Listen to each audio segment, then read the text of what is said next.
Selamat pagi kepada Bapak Ibu Guru yang sudah menyempatkan hadir dalam kegiatan kita, itu di TGP Angkatan 11. Kita ada diskriminasi budaya positif yaitu di lingkungan SMP Negeri 15 Denpasar. Sebelumnya izinkan saya untuk menghaturkan mengajari umat. Swastiastu. Assalamualaikum warahmatullahi wabarakatuh. Salam sejahtera bagi kita semua. Shalom, namo budaya, rahayu. Sebelumnya, marilah kita panjatkan puja dan puji syukur kehadirat Tuhan Yang Maha Esa atau Tiga Sang Yang Dewasa, karena atas berkat rahmat beliau kita bisa berkumpul bersama dalam keadaan sehat serta berbahagia. Di hari ini, hari Senin, tanggal 19 Agustus 2024, kita mengadakan destinasi budaya positif di lingkungan SMP Negeri 15 Denpasar. Baik, adapun acara yang akan kami suguhkan pada pagi hari ini yaitu satu pembukaan, yang kedua menyanyikan lagu Indonesia Raya, yang ketiga kemudian yang keempat sambutan dari Kepala SMP Negeri 15 Denpasar dalam ini diwakilkan oleh Bapak Waka, itu Pak Adi Asmara selaku Waka Kurikulum. Kemudian lanjut yang kelima adalah acara, keenam adalah penutup. Demikian tadi agenda yang dapat kami sampaikan untuk hari ini. Sebelumnya, acara yang pertama itu menyanyikan lagu Indonesia Raya. Pada diri semuanya dimohonkan untuk berdiri.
Selanjutnya kita sebelum melakukan kegiatan ini ada baiknya kita berdoa menurut agama dan kepercayaan masing-masing.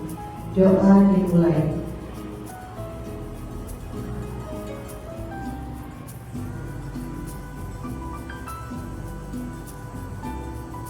Doa selesai. Hadirin silakan duduk.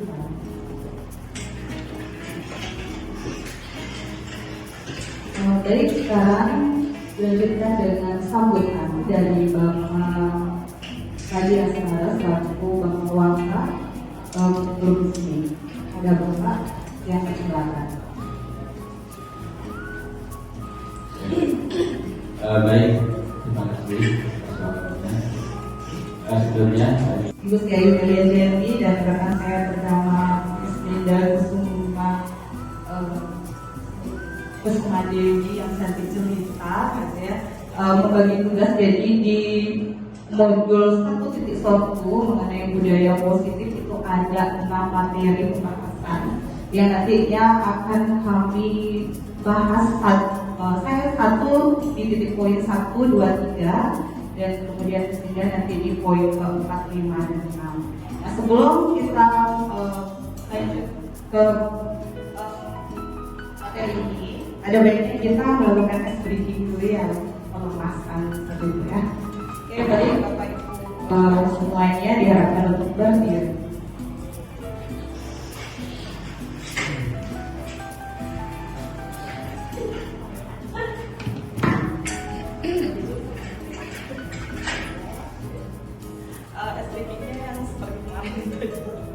Belum aja bikin yang baru ya. Satu ditambah satu, ya. 2 ditambah 2, 4 ditambah 4, ya. 8 ditambah 8, ya. Pintar banget sih ya. Sekarang dulu. Ya, sekarang kita ikuti dengan apa? Ada nyanyian, ada gerakan seperti itu ya. Oke? Perlu contoh lagi? Tidak? Oh, perlu ya, perlu. Oke. Oke, contohnya seperti ini. 1 ditambah 1 sama dengan 2. 2 ditambah 2 sama dengan 4. 4 ditambah 4 sama dengan 8. 8 ditambah 8 sama dengan 16 ya. Nanti kita tolong semuanya mengikuti ya, sambil bernyanyi dan juga mengikuti gerakannya. Nggak boleh ada yang diam. Kalau yang diam di rumah kita contoh ya. Oke, baik ya. Kita melakukan secara bersama-sama. Oke, 1, 2, 3 mulai. 1 ditambah 1 sama dengan 2. 2 ditambah 2 sama dengan 4. 4 ditambah 4 sama dengan 8. 8 ditambah 8 sama dengan 16.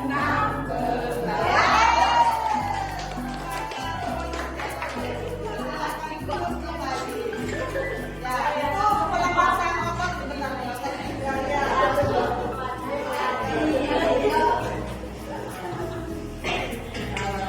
Oke, baik, kita lanjutkan ke materi kita. Oke, sebelum lanjut ke materi, Ada baiknya kita melakukan kesepakatan kegiatan. Nah, adapun kesepakatan kegiatan yang sudah kita buat, ya. Yang pertama itu berdoa sebelum memulai acara. Sudah kita lakukan tadi. Terus kemudian yang kedua, menyeting HP dengan mode silent. Mohon kepada Bapak Ibu guru semuanya untuk menyalakan HP. Ya. Terus kemudian yang ketiga, mengangkat tangan jika ingin bertanya atau berpendapat. Ya. Terus kemudian keempat, mencatat hal-hal yang dianggap penting, yang dirasa penting, ya bisa dicatat. Terus kemudian yang kelima, memperhatikan teman ketika menanggapi. Ya, mungkin ada yang ingin menambahi dari kesepakatan kegiatan kita pada pagi hari ini.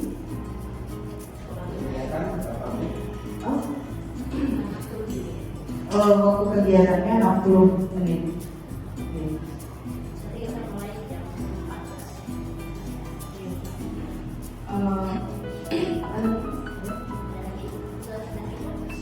cukup Atau kita saya nambah lagi ya?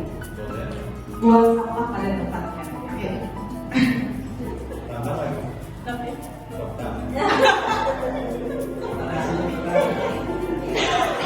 Untuk sementara kita menampung di pemantasnya suku hanya ini. Nanti kalau misalnya ada kurang dan dulu pelajaran ke kantin.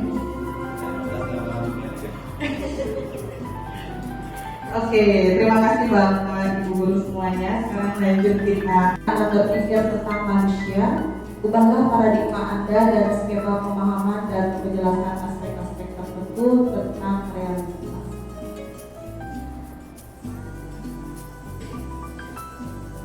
Ini merupakan dari Dr. William Glaser dalam teori kontrol, itu ada ilusi atau miskonsepsi tentang kontrol. Yang pertama, ilusi guru mengontrol murid. Walaupun tampaknya kita sedang mengontrol perilaku murid tersebut, hal ini karena murid tersebut sedang mengizinkan dirinya untuk dikontrol. Kemudian ilusi bahwa kritik dan membuat orang merasa bersalah dapat menguatkan karakter. Menggunakan kritik dan rasa bersalah untuk mengontrol murid menuju pada identitas gagal. Mereka belajar untuk merasa buruk tentang diri mereka. Selanjutnya, ilusi bahwa semua penguatan positif efektif dan bermanfaat. Penguatan positif atau bujukan dalam jangka waktu tertentu membuat murid menyadari dan menolak bujukan kita, atau bisa jadi murid tersebut menjadi ketergantungan. Selanjutnya, ilusi bahwa orang dewasa memiliki hak untuk memaksa. Perilaku memaksa tidak akan efektif untuk jangka waktu panjang dan sebuah hubungan permusuhan akan terbentuk. Nah, kira-kira dari Dr. William Glaser dalam teori kontrol yang mana paling disetujui, paling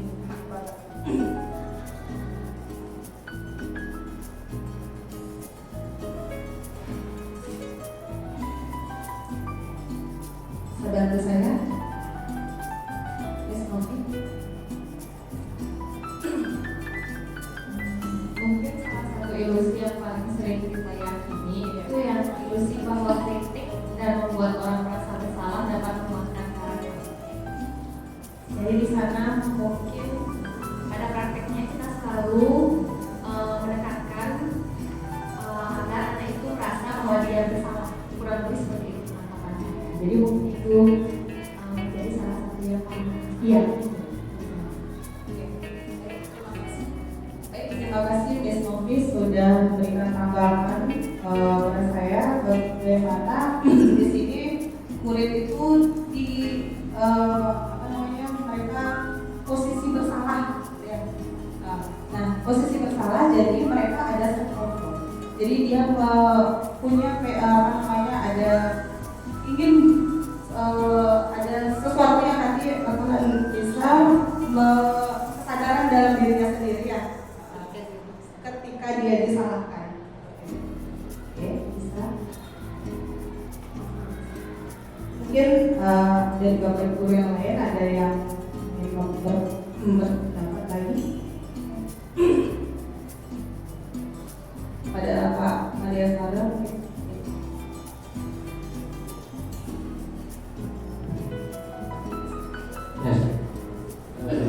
Pendapat saya sendiri yang sering dilakukan sekolah adalah mesti guru yang mengontrol murid, dan sekolah sering mengontrol murid.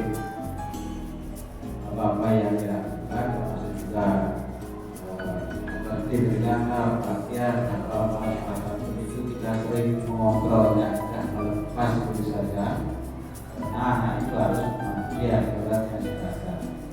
Jadi kita di sekolah guru itu bersifat sebagai pengontrol lah kesepakatan yang akan kita buat bersama.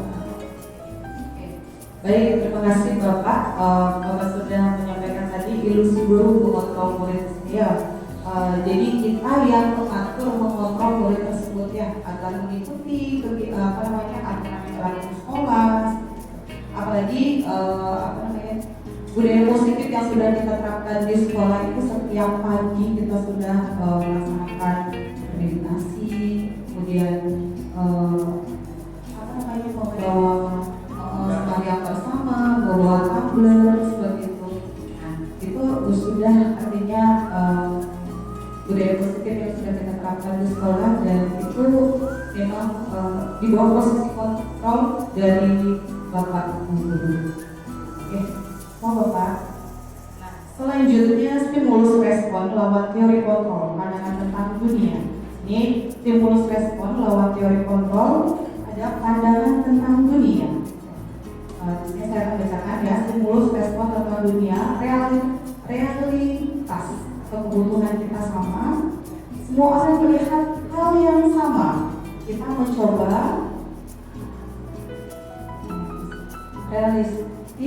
realitas atau kebutuhan kita sama. Kemudian teori kontrol tentang dunia, realitas atau kebutuhan kita berbeda. Ya. Semua orang melihat hal yang sama. Setiap orang memiliki gambaran berbeda. Kita mencoba mengubah orang agar berpandangan sama dengan kita. Kita berusaha memahami pandangan orang lain tentang dunia. Perilaku buruk dilihat sebagai suatu kesalahan. Semua perilaku memiliki tujuan. Orang lain bisa mengontrol saya hanya bisa mengontrol diri Anda. Saya bisa mengontrol orang lain, Anda tidak bisa mengontrol orang lain.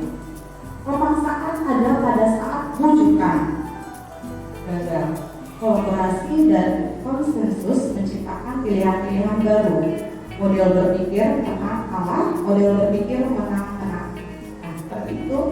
Nah, jadi dari teori stimulus respon lawan teori kontrol pandangan tentang dunia, kira-kira yang mana disepakati, yang paling cocok menurut Bapak Ibu?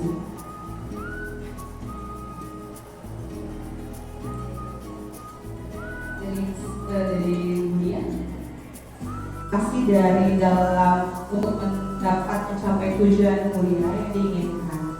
Nilai-nilai kebajikan universal yaitu nilai-nilai kebajikan yang disepakati bersama, lepas dari suku, bangsa, agama, bahasa maupun latar belakangnya. Nilai-nilai ini merupakan payung besar dari sikap perilaku kita, atau nilai-nilai ini merupakan fondasi kita berperilaku. Ya, tadi kan ada tuh yang ada namanya intrinsik. Nah, tadi apa tuh ya, nilai apa internal. Kita memiliki motivasi internal, eksternal. Ada yang bisa bantu? Ya. Oke. Coba mungkin Pak Adi ya.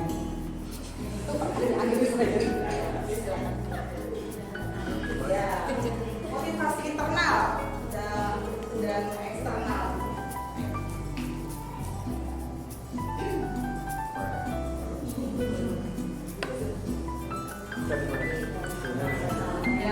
Ya mungkin bantu Mas Rasakan.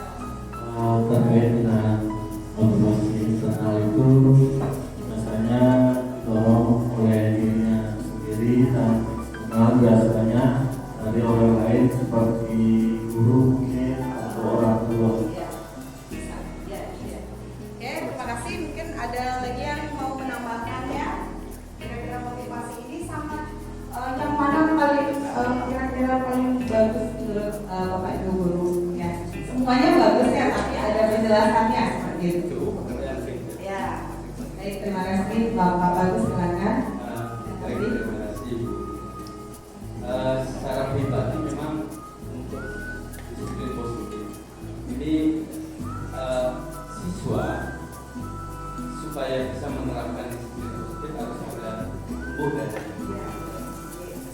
sering saya sampaikan ke anak-anak, kalau kita ingin pintar atau hal yang baik dari diri orang lain itu hanya sebagai pelengkap, tidak akan bisa orang lain terlalu memaksakan kalau dari diri kita tumbuh sadar untuk hal-hal yang itu mungkin yang bisa saya sampaikan. Terima kasih.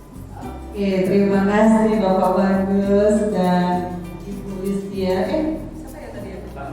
Oh, sama Pak Mas Reza. Oke, tepuk tangan ya dulu ya Pak Bagus dan Pak Mas Reza. Oke, terima kasih atas tanggapannya tadi. Oke, benar sekali. Jadi faktor internal itu anak ya, dari dalam diri anak itu sendiri tumbuh rasa ingin menjadi lebih baik daripada sebelumnya ya, didasari dari diri sendiri. Kemudian faktor eksternal itu dari faktor dari dari orang lain, dari dukung ya, sampai mendukung berikan motivasi dia sendiri ya. Oke, selanjutnya nah di sini ada nilai-nilai kebajikan ya. Berdasarkan program Pancasila ya, itu ada beriman bahkan program Mesa, kemerdekaan global, bergotong royong dan ya. Terus kemudian ada itu 5 years program YT, berarti rasa hormat, integritas, mandiri, menghargai, antusias, empati, pengetahuan, kreativitas, kerjasama, percaya diri, komitmen. Terus kemudian the 7 essential tools mengatakan bahwasanya nilai kebajikan itu ada empati, suara hati, kontrol diri, rasa hormat, kebaikan, toleransi, keadilan. Di sini ada 9 pilar karakter Indonesia Heritage Foundation atau IHF, yaitu cinta Tuhan dan segenap ciptaannya, kemandirian dan tanggung jawab, kejujuran atau amanah, diplomatis, hormat dan santun, dermawan, suka menolong dan gotong royong, percaya diri, kreatif dan bekerja keras, kepemimpinan dan keadilan, baik dan rendah hati, toleransi, kedamaian dan kesatuan. Di sini untuk disiplin positifnya, untuk alurnya positif aja. Di sini ada teori motivasi, hukuman dan penghargaan restitusi ya. Diana Goldberg dalam bukunya Restructuring dia teori. Mohon maaf ini saya kurang lancar bahasa Inggrisnya, mungkin saya harus privat sama Miss dan biar bisa bahasa Inggris. Motivasi perilaku manusia ya, mengatakan ada 3 motivasi perilaku manusia. Yang pertama untuk menghindari ketidaknyamanan atau hukuman, yang kedua untuk mendapatkan imbalan atau penghargaan dari orang lain, yang ketiga untuk menjadi orang yang mereka inginkan dan menghargai diri sendiri. Dan kira-kira yang mana paling cocok ya dari teori ini? Mungkin saya bisa dibantu. Adi, silakan boleh ini.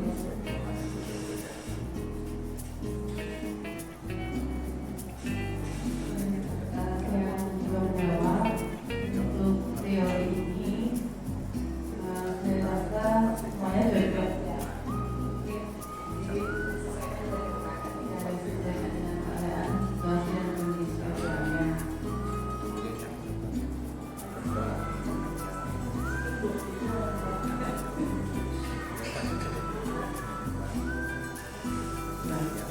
Terima kasih atas waktunya. Untuk tiga motivasi perilaku manusia itu tergantung dari situasinya. Anak-anak di sekolah kan mungkin untuk menghindari ketidaknyamanan lingkungan, mereka menerapkan disiplin tersebut. Tapi sebenarnya yang bagus yang nomor 3 ya, untuk menjadi orang yang mereka inginkan dan menghargai diri sendiri. Ya, itu karena ada unsur dari dalam diri, jadi dia memang disiplinnya karena dia ingin menghargai diri sendiri, ingin ada mereka tetap meyakini apa yang meyakini nilai-nilai yang Pak Ibu, Pak Adi kayaknya paling semangat. Tapi diulang lagi nanti dia yang satu tambah satunya ya. Oke, kita lanjut di 3 topik lagi ya. Yang pertama adalah kebutuhan dasar manusia dan dunia berkualitas. Jadi ini sebenarnya adalah kebutuhan dasar manusia. Apa sih? Yang pertama adalah bertahan hidup. Ya jelas ya, ini pasti survival, tabung makan, minum, kebutuhan primer kita sudah jelas. Lalu ada penguasaan, kita butuh untuk punya power. Ya, ternyata kita itu butuh punya power, bukan cuma orang dewasa yang butuh power, ternyata anak-anak juga. Gimana mereka bisa punya penguasaan akan sesuatu. Lalu yang kedua, kasih sayang. Kebutuhan kebutuhan akan kasih sayang dan rasa diterima. Butuh nggak kasih sayang? Bapak-bapak perlu kasih sayang? Bapak-bapak nggak perlu. Ya, jadi semua manusia pasti butuh kasih sayang. Lalu kesenangan. Kita butuh untuk kalau zaman sekarang ini healing, ya, me time, karaoke, ya. Lalu kebebasan, bebas berpendapat, bebas memilih sesuatu, itu adalah kebutuhan dasar manusia. Silakan lanjut.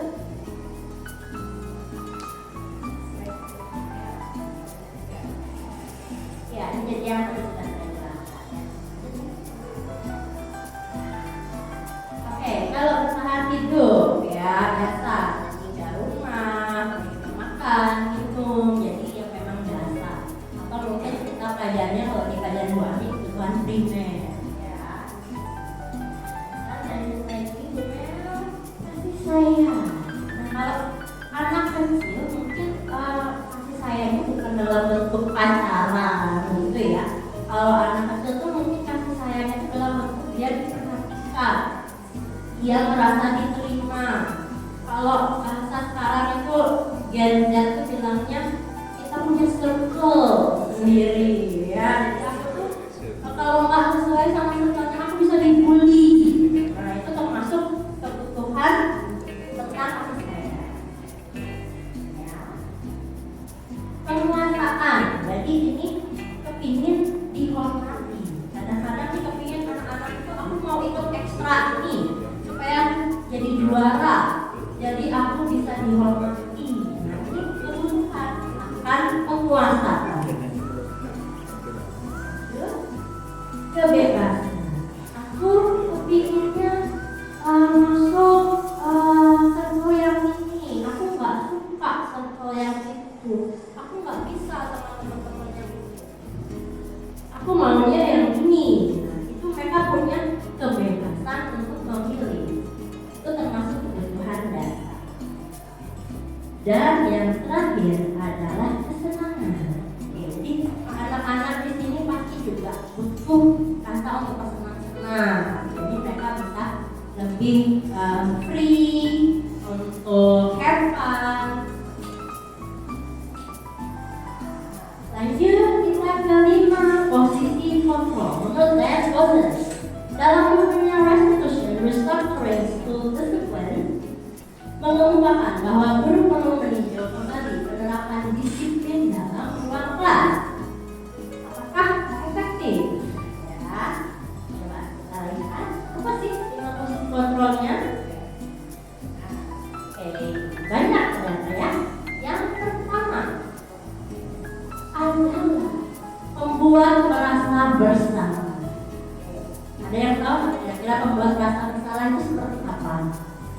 Gimana kalau kita sebagai guru menjadi pembuat merasa bersalah? Kebayang? Ada yang tahu? Misalnya nih, kita lagi di kelas, ada anak yang tidur di kelas. Siapa nih guru yang suka kayak gini? Aduh, siapa ya contohnya ya di kelasnya? Sebut saja Budi. Aduh Budi, kamu gak kasihan apa sama ibu? Udah susah ibu ngajarin kamu, udah capek, gak tahu nanti Miss dimarahin sama kepala sekolah. Itu kamu gak kasihan apa sama ibu? Nah, ada gak kira-kira guru posisinya seperti itu? Ada ya, tapi mungkin bukan di sini ya. Ada, kita kan pernah dengar ya. Itu adalah membuat rasa bersalah. Ya, yang kedua adalah sebagai penghukum. Nah, ini kalau penghukum ini gampang ya, adanya killer gitu ya. Kamu materi telah apa saja, push up atau keluar kelas, saya nggak terima. Jadi ini kalau guru-guru kelas kita zaman SD gitu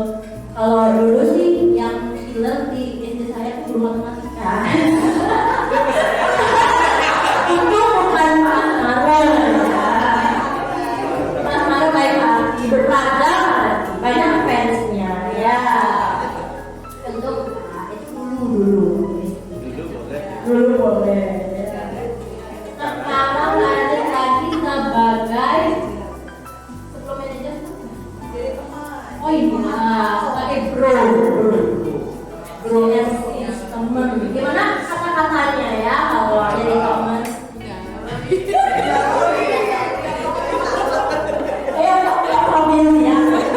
Di control, menurut Dan Walton, dalam bukunya Restitution and Restructuring School Discipline mengemukakan bahwa guru perlu meninjau kembali penerapan disiplin dalam ruang kelas. Apakah efektif? Ya, coba kita lihat apa sih 5 musik kontrolnya? Oke, banyak ternyata ya. Yang pertama adalah membuat merasa bersama. Ada yang tahu kira-kira membuat merasa bersalah itu seperti apa? Gimana kalau kita sebagai guru menjadi membuat merasa bersalah? Kebayang nggak? Ada yang tahu? Misalnya nih, kita lagi di kelas, ada anak yang tidur di kelas. Siapa nih guru yang kayak gini? Aduh, maksudnya ya, kelasnya sebut saja Budi. Aduh Budi, kamu gak kasihan apa sama ibu? Udah susah ibu ngajarin kamu, udah capek. Gak tahu nanti dimarahin sama kepala sekolah. Itu kamu gak kasihan apa sama ibu? Nah, ada gak kira-kira guru solusinya seperti itu? Ada ya, tapi mungkin bukan di sini ya. Ada, kita kan pernah dengar ya. Itu adalah membuat rasa besar. Oke, yang kedua adalah sebagai penghukum. Nah, ini kalau penghukum ini gampang ya, jadi penghukum killer gitu ya. Kamu ini selamat aja. Ustaz atau keluar saya terima. Jadi kalau guru-guru bilang kita jangan SD gitu. Kalau pilihnya setelah berbuat salah dan bukan untuk menebus kesalahan, tapi belajar dari kesalahan untuk menjadi lebih baik. Jadi yang menemukan solusinya itu mereka. Kalau si pemantau tadi itu yang memberi, sebenarnya bagus juga, caranya itu juga baik karena berdasarkan data, tapi yang memberikan solusi itu si pemantau, si guru. Anak tidak belajar berinisiatif, itu bedanya dengan manajer. Oke, jadi tahapannya apa sih? Pertama, seperti yang dikatakan Adi tadi ya, itu menstabilkan identitas. Jadi dipanggil dulu nih, ya, halo, selamat pagi, selamat siang, udah makan belum? Mau nggak makan bareng? Jadi kita menstabilkan identitas ya, biar dia artinya tidak merasa tertekan gitu ya. Apalagi kalau misalnya masuk ruang BK gitu, padahal cuma diajak ngobrol-ngobrol. Sebenarnya kita cuma ngobrol ya kan, apalagi guru BK itu konseling gitu kan, kadang-kadang istilahnya mau kayak gimana, padahal cuma diajak ngobrol. Jadi menetapkan identitas, lalu validasi tindakan yang salah. Kira-kira kebayang nggak apa sih sebenarnya validasi tindakan yang salah itu? Validasi tindakan yang salah itu kayak gini contohnya. Sebenarnya kalau memang Miss ada di posisi kamu, Miss itu lagi ngantuk, apalagi kemarinnya hari Minggu, pasti Miss juga ada rasa malas bangun. Tanya dia terlambat ya. Mungkin Miss juga pernah ada di posisi kamu. Jadi ada validasi. Iya Miss, capek banget. Aku kemarin ekstra sampai jam segini. Jadinya aku terlambat Miss. Ada alasan deh. Dan yang terakhir baru menanyakan keyakinan. Nah, kalau gitu apa keyakinan yang sudah kamu langgar? menurutmu kesalahanku di mana? Oh, iya sih, saya tidak disiplin waktu karena saya sudah tahu itu termasuk kesepakatan sekolah, kesepakatan kelas. Jadi gimana caranya untuk itu supaya tidak terjadi lagi di kemudian hari? Ya, saya akan pasang jam beker, alarm. Jadi biar anak sendiri yang mencari.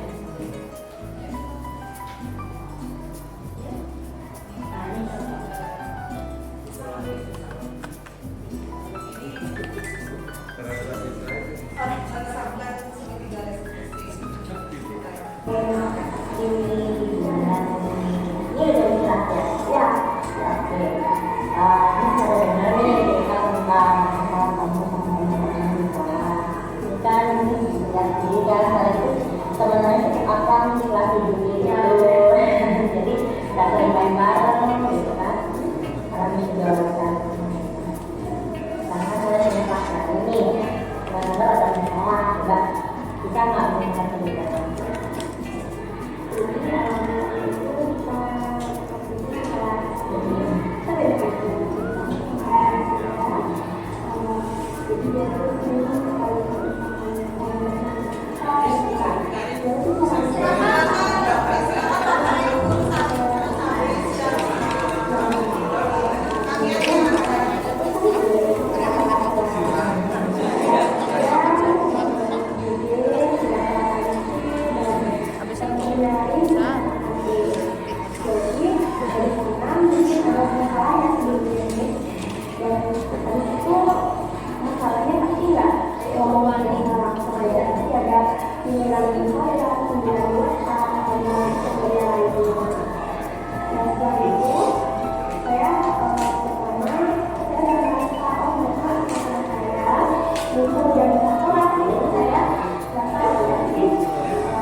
Dari seminar kali ini, jadi yang pertama saya belajar tentang ada namanya hubungan, ada namanya konsekuensi dan restruksi.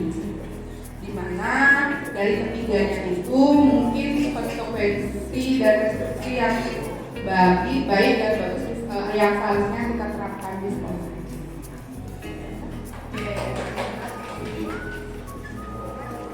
Terima kasih Bu Lydia. Jadi berdasarkan pendapat dari Bu Lydia yang bisa diterapkan sesuai analisis positif, lalu menerapkan segitiga restitusi. Ya. Kalau berhubungan sama perasaan ini dalam gitu ya. Siapa nih yang bisa? Perasaan aja kok Pak. Minta ya pendapatnya.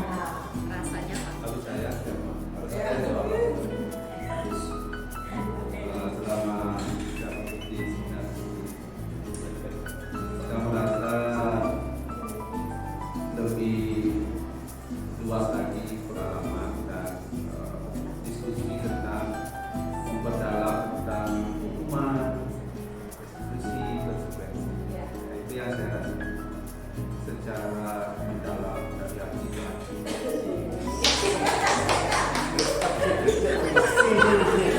Kalau berhubungan sama puitis nomor 1 ya Pak Adi.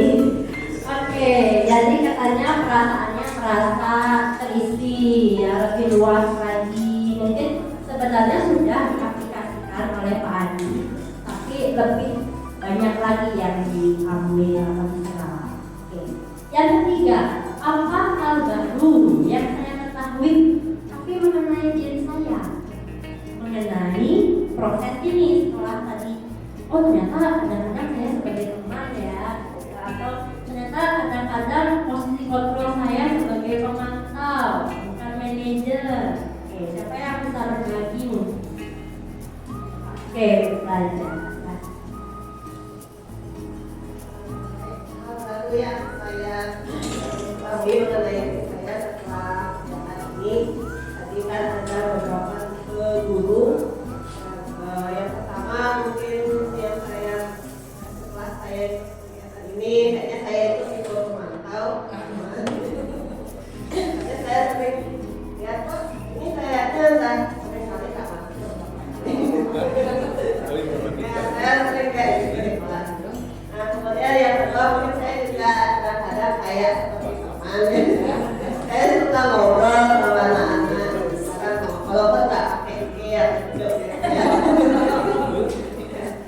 mungkin itu aja.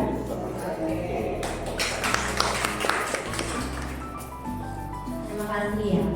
Ibu. Nah, jadi sebenarnya sih nggak apa dikombinasikan, cuma tetap ada manajernya. Jadi ada juga teman boleh mungkin pendekatannya pemantau juga kan bagus punya data. Tapi balik lagi ke penyelesaiannya ada mengarahkan ke mereka yang memberikan solusi. Dan yang terakhir, apa yang bisa saya lakukan dengan lebih baik jika saya melakukan hal serupa di masa depan? Jadi misalnya nih, posisi kontrol kita sudah seperti tadi, ada teman, ada pemantau. Nah, apa yang bisa kita lakukan dengan lebih baik lagi di masa depan? Silahkan, siapa yang bisa berpendapat? Silakan. Baik, terima kasih. Menurut saya, apa yang bisa saya lakukan dan lebih baik jika saya lakukan hal serupa di masa depan? Mungkin nanti ke depannya saya bisa mengelola kelas dengan lebih baik dan bisa memfasilitasi siswa untuk bisa menanamkan disiplin positif. Baik, baik, terima kasih. Wah, kayaknya ya Bu Nelia, ini kita sebenarnya cuma ngasih sesuatu yang sedikit yang mereka sudah punya sebenarnya ya. Jadi Bapak Ibu di sini sudah luar biasa hebat. Beri tepuk tangan untuk kita semua. Terima kasih. Terima kasih untuk semua apalagi sudah memberikan pendapat dan berbagi. Semoga di kemudian hari kita bisa lebih baik lagi menjalankan praktik budaya positif di SMP Negeri 15 Denpasar. Oke, jadi langsung saja. Oh, ini begininya guru penggerak ya. Salam bergerak, bergerak dan menggerak. Oke, saya tutup. Punya, ini ya. Oh, salamnya bisa rekam sendiri. Dari seminar kali ini, jadi yang pertama saya belajar tentang ada namanya umuman, ada namanya konsekuensi dan restruksi. Dimana dari ketiganya itu mungkin konsekuensi dan restruksi yang baik dan bagus yang seharusnya kita terapkan di sekolah.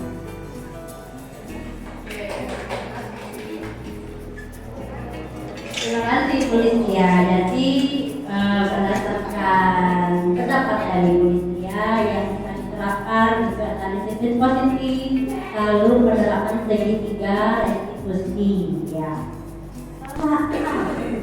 Kalau berhubungan sama perasaan ini dalam gitu ya. Siapa nih yang bisa? Padi.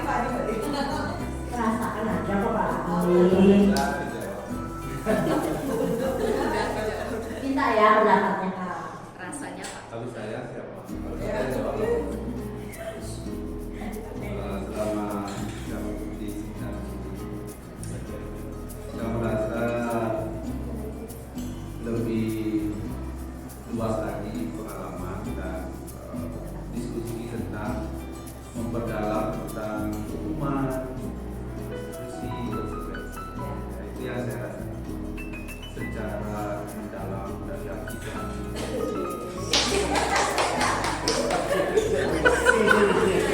Kalau berhubungan sama puitis nomor 1 ya Pak Adi. Oke, jadi katanya perasaannya merasa terisi ya, lebih luas lagi. Mungkin sebenarnya sudah diaplikasikan oleh Pak Adi, tapi lebih banyak lagi yang diambil atau diserap. Oke. Yang ketiga, apa hal baru yang saya ketahui tapi mengenai diri saya, mengenai proses ini setelah tadi. Oh, ternyata kadang-kadang saya sebagai teman ya, atau ternyata kadang-kadang posisi kontrol saya sebagai pemantau, bukan manajer. Oke, siapa yang bisa berbagi? Oke, belajar. Hal baru yang saya ketahui mengenai diri saya setelah kegiatan ini, tadi kan ada beberapa tipe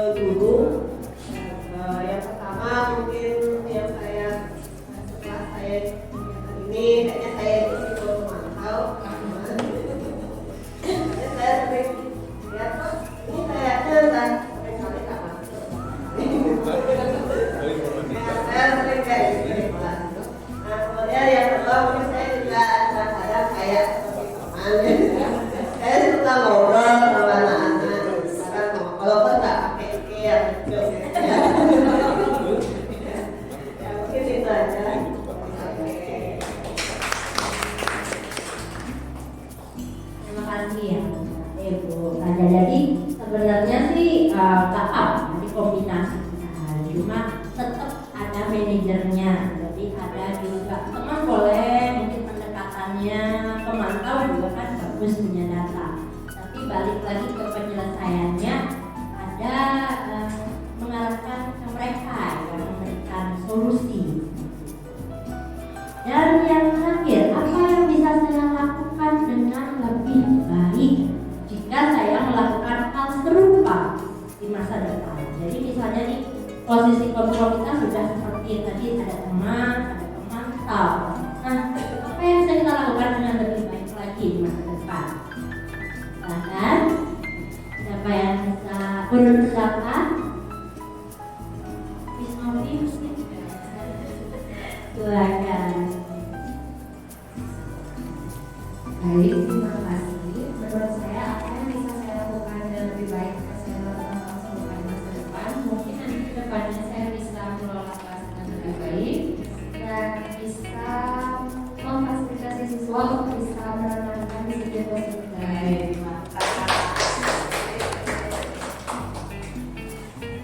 Baik, terima kasih. Wah, kayaknya ya Bu Delia, ini kita sebenarnya cuma ngasih sesuatu yang sedikit yang mereka sudah punya sebenarnya ya. Dari Bapak Ibu di sini sudah luar biasa hebat. Beri tepuk tangan untuk kita semua. Terima kasih. Terima kasih untuk semua apalagi sudah memberikan pendapat dan berbagi. Semoga di kemudian hari kita bisa lebih baik lagi menjalankan praktik budaya positif di SMP Negeri 15 Tanjung. Oke, jadi langsung saja. Oh, ini begininya guru penggerak ya. Salam tergerak, bergerak dan menggerak. Oke, saya tutup. Ininya. Oh, salamnya bisa di rekam sendiri kan? Dari seminar kali ini, jadi yang pertama saya belajar tentang ada namanya umuman, ada namanya konsekuensi dan restruksi.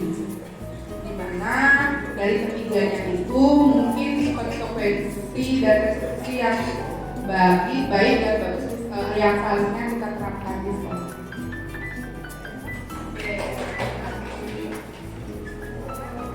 Terima kasih Bu Lydia. Jadi berdasarkan pendapat dari Bu Lydia yang bisa diterapkan juga dari sisi positif, lalu penerapan segitiga restitusi ya. Kalau berhubungan sama perasaan ini dalam gitu ya. Siapa nih yang bisa? Perasaan aja kok Pak. Minta ya pendapatnya Kak. Rasanya Kalau saya siapa? Kalau saya jawab. Selama tidak mengikuti seminar, saya merasa lebih luas lagi pengalaman dan diskusi tentang memperdalam tentang hukuman, restitusi, konsekuensi. Nah, itu yang saya rasa secara mendalam dari aplikasi.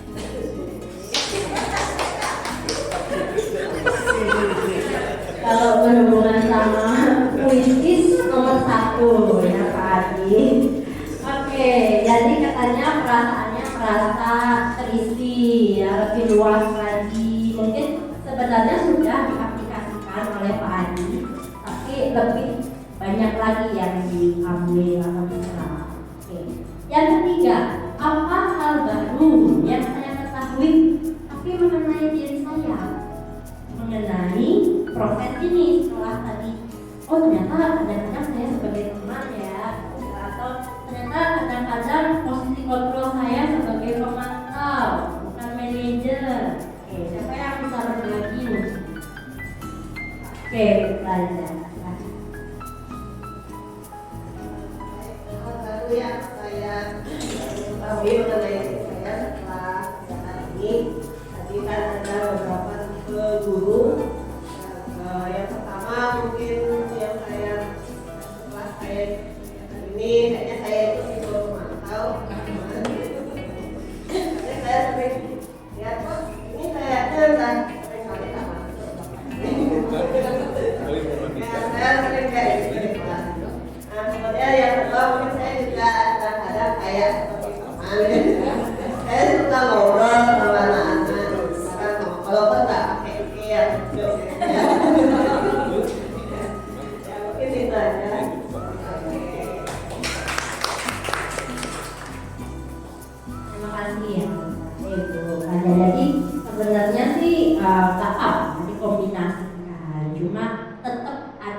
leadernya. Jadi ada juga teman boleh mungkin pendekatannya pemantau juga kan bagus punya data.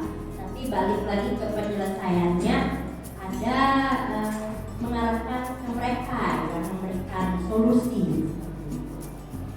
Dan yang terakhir, apa yang bisa saya lakukan dengan lebih baik jika saya melakukan hal serupa di masa depan? Jadi misalnya nih, posisi kontrol kita sudah seperti tadi, ada teman, ada pemantau. Nah, apa yang bisa kita lakukan dengan lebih baik lagi di masa depan?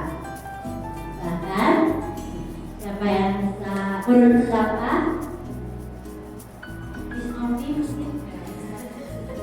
Silakan.